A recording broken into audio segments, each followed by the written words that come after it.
అసలు కృష్ణావతార ఘట్టంలో పతాక స్థాయి భీష్మాచార్యుల వారికి ఉంది. ఎందుచేత అంటే సర్వసైన్యాధిపత్యం భీష్మాచార్యుల వారికి ఇచ్చారు.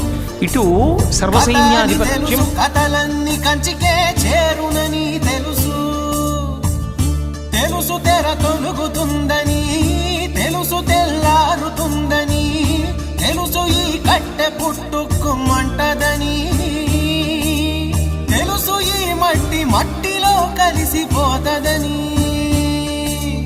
ఇన్ని తెలిసి రకాటంలో పడిపోతావు ఎందుకని? మాయ